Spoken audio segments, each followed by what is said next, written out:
Okay, we've been talking about the Midmark M9 M11, and just to clarify, this machine was made in two separate styles.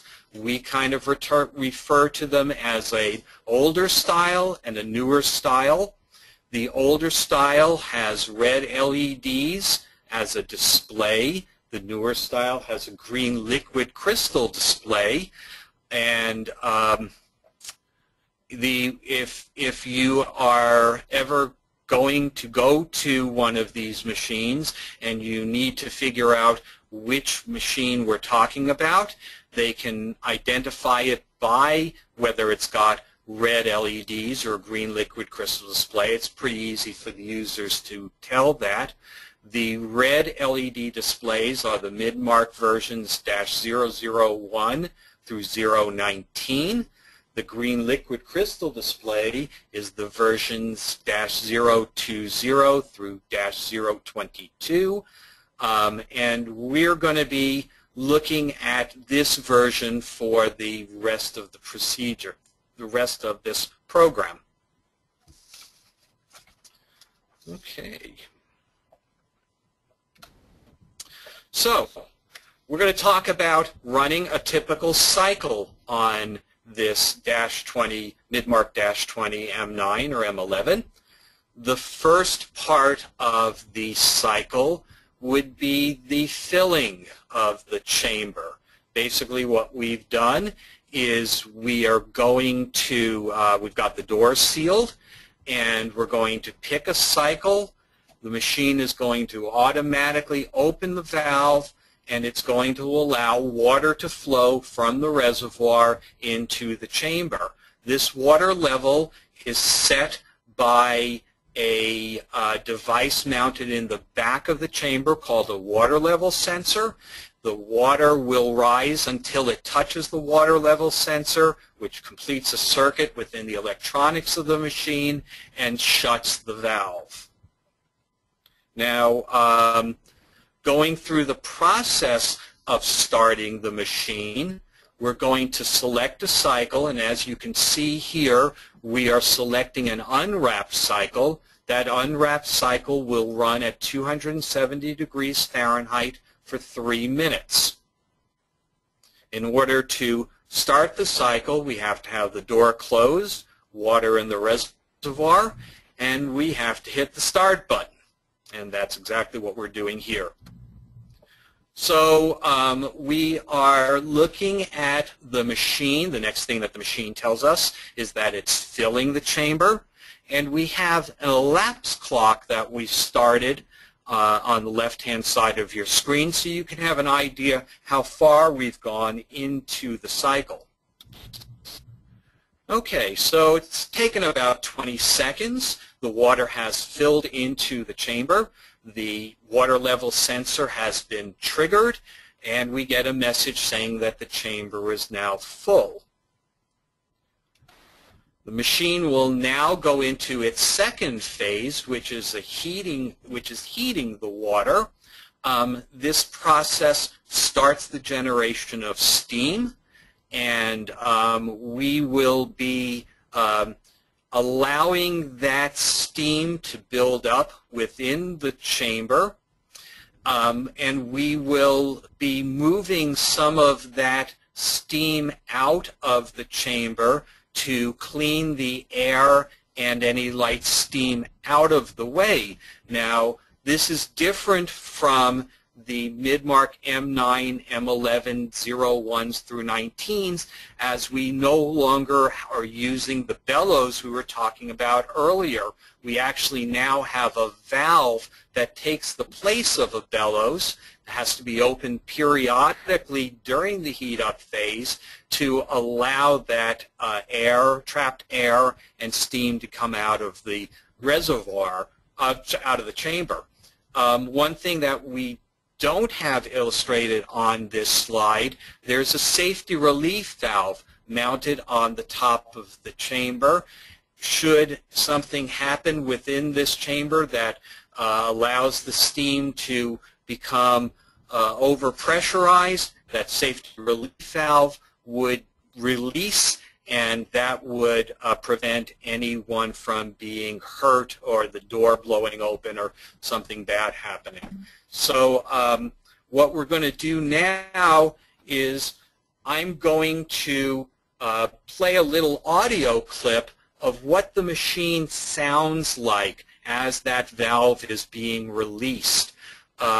This is about, we can see on our lapse clock, we've gone 4.5 minutes into the cycle, and this is the first time that that valve is being opened. Hang on, we'll play it, and then I'll get back and show you what's going on the screen.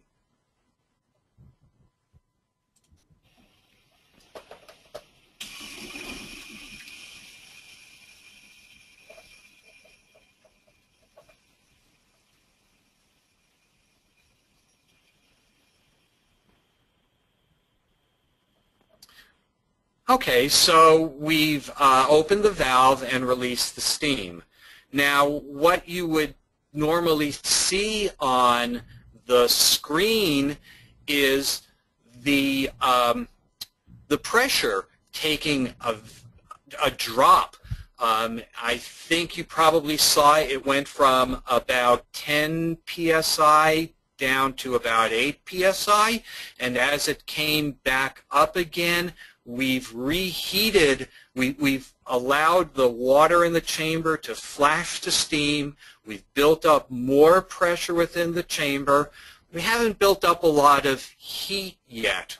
Right now, we still have trapped air within the chamber, so we're going to go ahead and release that valve a second time.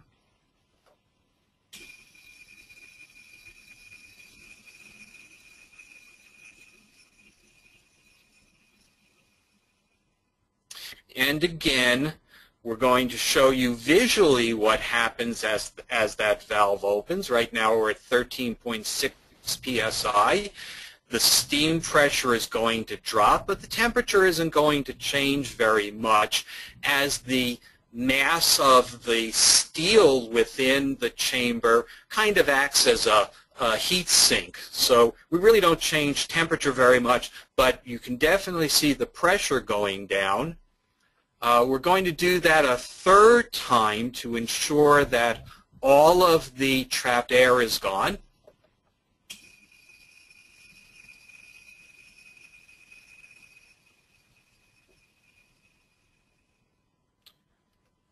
And visually, we'll see that we're going from 13.6 and 246 degrees back down a bit, not nearly as far because the steam flashes very, very quickly.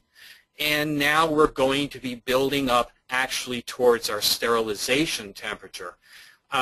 You can imagine if you have a new operator who just happens to walk by the machine when it was doing one of those steam releases, they tend to get a little freaked out about it. They watch their gauge go crazy, and in some cases they will even try to call for service, and you get the unique thrill of telling them that no, that's how the machine is supposed to operate.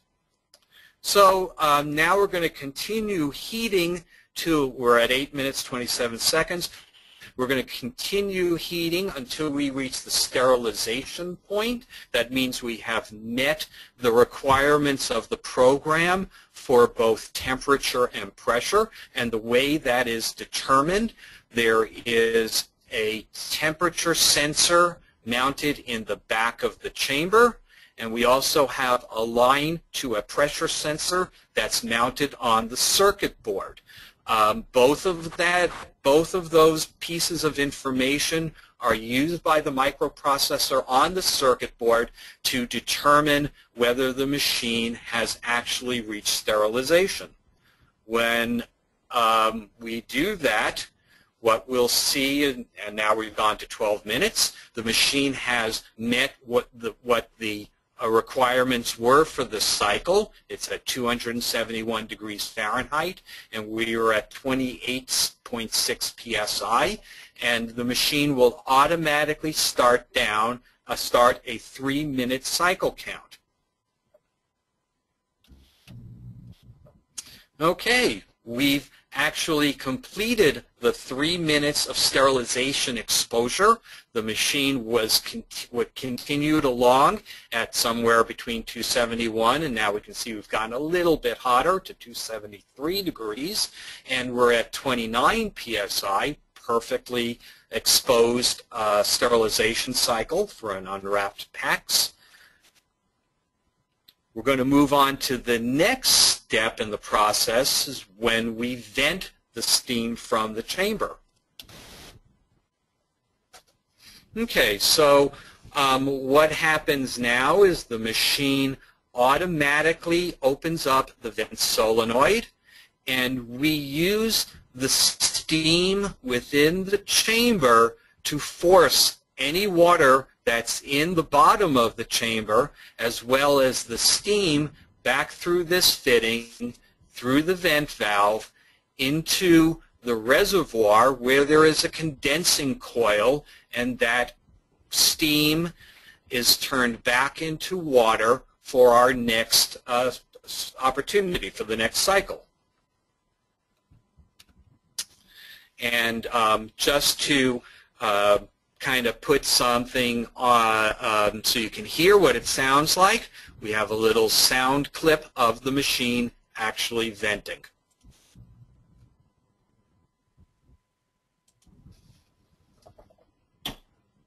Whoops, hang on, back one. Yeah, we lost one. Hang on. There we go. This is the sound clip of the machine venting.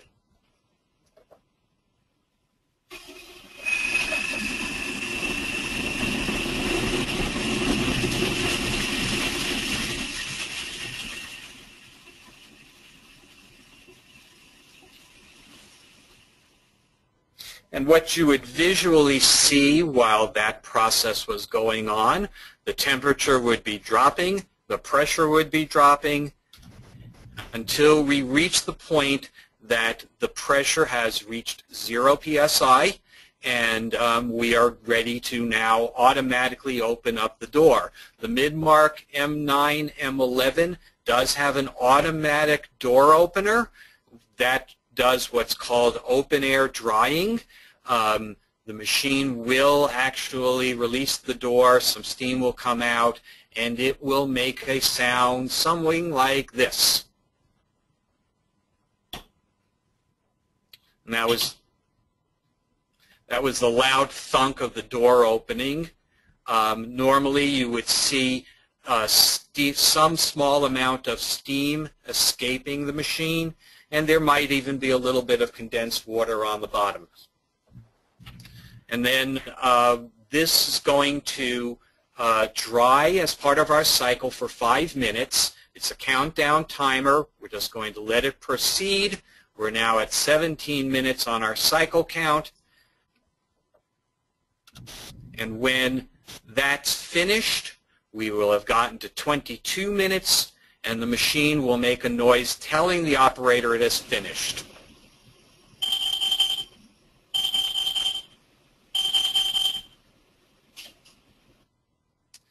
Okay, that actually completes the cycle. And at this point, before we go into our troubleshooting tips, I'd like to take an opportunity to get any questions. Are there any questions? Yes, we do have some here, Neil. Okay, here's one.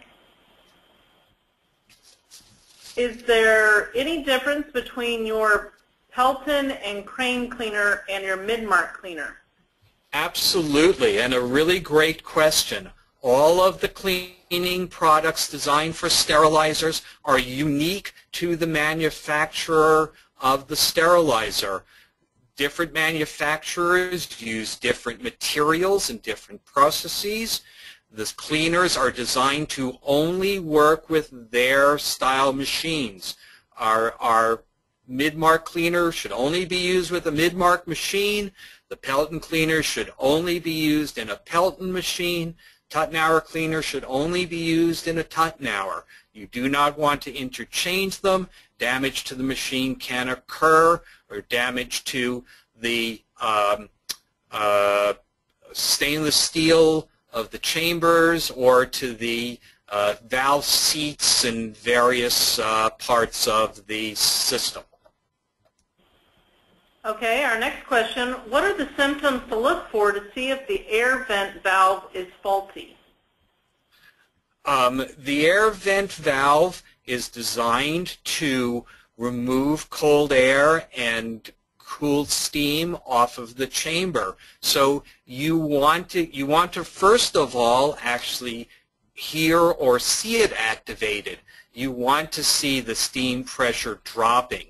You want to know that it actually functioned, and that steam pressure and the sound that it makes is important. You want that steam to flow with some authority. You want the valve to open enough that the steam flows and doesn't just trickle. If it's going to flow through very, very slowly, it's not going to be efficient at removing the cold air out of the chamber. So we want to be sure that that valve opens fully, that there's no restrictions within it or restrictions between the valve itself and the chamber. Also, as part of that process, we're checking that the condensing coil, which all that air and all that steam flows through, is not restricted as well. On the newer style machines, the M9 M11-20 through 22s, there was some problems with back pressure on the condensing line, and for those of you who have actually replaced the condensing coil in the newer style M9 and M11, you'll find a very small hole in the top of the condensing coil. That is supposed to be there. It's there by design of the manufacturer, and it removes some of the back pressure that the condensing coil can generate. That is a difference between the parts in the newer style machine and the older style machines that you should be paying attention to. Any more questions? Okay, one more here before you move on. In an automatic sterilizer, is there a message that will appear on the display showing that the door is ready to open after sterilizing? There is a message saying that you have completed the vent process and that the door is getting ready to open. Yes, there is a message that you get, and it does say door is going to open.